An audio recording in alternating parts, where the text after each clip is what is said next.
તો આજની મારી સૌથી પહેલી ટીપ જે આપણા કાચના કપ હોય છે એના માટેની છે. તો જ્યારે આપણે કપ જે હોય છે નવા લાવીએ ત્યારે એનો જે અંદરનો ભાગ હોય છે એકદમ વ્હાઈટ હોય છે, પણ આપણે આની અંદર પછી ચા પીતા હોઈએ અથવા તો કોફી પીતા હોઈએ તો આપણો જે કપનો કલર છે અંદરની સાઈડનો એ ખરાબ થઈ જાય છે, એકદમ વ્હાઈટ નથી રહેતો. તો આ જે અંદરનો ભાગ છે એને ફરીથી વ્હાઈટ કરવા માટે આપણે શું કરવાનું કે સૌથી પહેલાં આપણે કોઈ પણ બાઉલની અંદર ગરમ પાણી લઈ લેવાનું છે.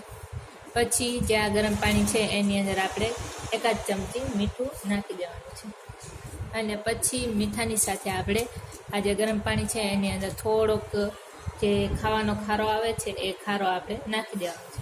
પછી આપણે જે આ બંને કપ હોય છે એને આ ગરમ પાણીની અંદર આવી રીતે ડૂબાડી દેવાનું છે અને 5-10 મિનિટ સુધી રાખવાના છે. અને 5-10 મિનિટ પછી તમે જોશો તો એની અંદરનો ભાગ જે છે એકદમ વ્હાઈટ હતો એ પહેલાંની જેમ વ્હાઈટ થઈ જશે. તો આવી રીતે તમે જે કપ હોય છે એને ફરીથી નવા જેવા કરી શકો છો. તો આ જે ટીપ છે તમને કેવી લાગી મને કોમેન્ટમાં જરૂરથી જણાવજો. તો આની પછીની ટીપ આપણે જોઈ લઈએ. તો નેક્સ્ટ ટીપ મારી સાવણી માટેની છે. તો જ્યારે આપણે નવી સાવણી લાવીએ ત્યારે એની અંદરથી ખૂબ જ કચરો નીકળતો હોય છે, અને આપણે જે આ સાવણી છે એને આવી રીતે ઘસીને એની અંદરનો જે પણ કાંઈ કચરો હોય છે કાઢતા હોઈએ છીએ. તો એવી રીતે આપણે ઘસીને ના કાઢવું તો આપણે શું કરવાનું કે આપણે કોઈ પણ જે તેલ હોય છે તેલ લઈ લેવાનું, અને તમારે તેલ એવું જ લેવાનું છે કે જે તેલ બહુ ચીપચીપું ના હોય. તો આવી રીતે તમારે તેલ નાખી દેવાનું સાવણીની ઉપર, અને પછી દાંતિયા વડે આવી રીતે આમ ઘસીને પછી એની અંદરનો જે પણ કાંઈ કચરો હોય છે કાઢી નાખવાનો. એવી રીતે કરવાથી એકદમ ઇઝીલી જે કચરો હોય છે નીકળી જશે અને તમારી જે સાવણી છે એકદમ સારી થઈ જશે. તો આવી રીતે તમે સાવણીની અંદરનો જે કચરો હોય છે કાઢી શકો છો. તો આ જે ટીપ છે તમે ક્યાંથી જોઈ રહ્યા છો એ મને કોમેન્ટમાં જરૂરથી જણાવજો.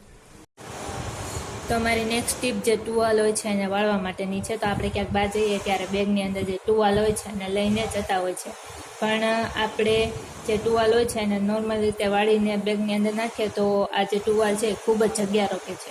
તો અત્યારે હું તમને એક નવી સ્ટાઇલથી જે આ ટુવાલ હોય છે એને વાળતા શીખવાડું. તો સૌથી પહેલાં આપણે જે આ બંને ભાગ હોય છે એને આવી રીતે વાળી લેવાના. પછી આપણે જે આ ટુવાલ છે એને આવી રીતે બંને સાઈડથી બંને ખૂણાથી પણ વાળી દેવાનું. પછી આપણે જે આ ટુવાલ છે એને આવી રીતે ઊંધો વાળી લેવાનો છે, અને જે એનો આ ભાગ છે ત્યાંથી આપણે આવી રીતે ગોળ ગોળ એને ફરીથી વાળી લેવાનો છે. અને પછી આ જે ભાગ છે એને આપણે આવી રીતે આની અંદર ફોલ્ડ કરી દેવાનો છે. તો આવી રીતે તમે એકદમ ગોળ રૂમાલ વાળી શકો છો. તો આવી રીતે વાળવાથી તમે જો બેગની અંદર આને વાળીને મૂકશો તો તમારું જે બેગ છે એની અંદર જે આ રૂમાલ છે એ વધારે જગ્યા નહીં રોકે. તો આવી રીતે તમે રૂમાલ વાળી શકો છો. તો આ જે ટીપ છે એ તમને પસંદ આવી હોય તો ચેનલને સબસ્ક્રાઈબ જરૂરથી કરતા જજો. તો આની પછીની ટીપ આપણે જોઈ લઈએ. તો મારી છેલ્લી ટીપ જે ચોખા હોય છે એના માટેની છે. તો ઘણી વખત એવું થાય છે કે લાંબો સમય સુધી આપણે ચોખાને આમ નામ જ ડબ્બાની અંદર ભરીને રાખીએ તો એની અંદર ઈયળો પડી જતી હોય છે. તો ચોખાને ઈયળો પડી જવાથી બચાવવા માટે આપણે શું કરવાનું કે સૌથી પહેલાં તો આપણે જે પણ કાંઈ ડબ્બાની અંદર ચોખા ભરવા હોય એ ડબ્બાની અંદર આપણે ચોખા ભરી લેવાના, અને પછી એ ડબ્બાની અંદર આપણે જે લસણના ગાંઠિયા હોય છે લસણના ગાંઠિયાને સાવ અંદરની સાઈડ નાખી દેવાના. સાવ અંદરની સાઈડ આમ ખાડો કરીને અંદર જે લસણના ગાંઠિયા હોય છે નાખી દેવાના. તેવું કરવાથી શું થશે કે તમારા જે ચોખા છે એ લાંબો સમય સુધી સારા રહેશે, અને એની અંદર જે પણ કાંઈ ઈયળો પડતી હશે એ ઈયળો નહીં પડે.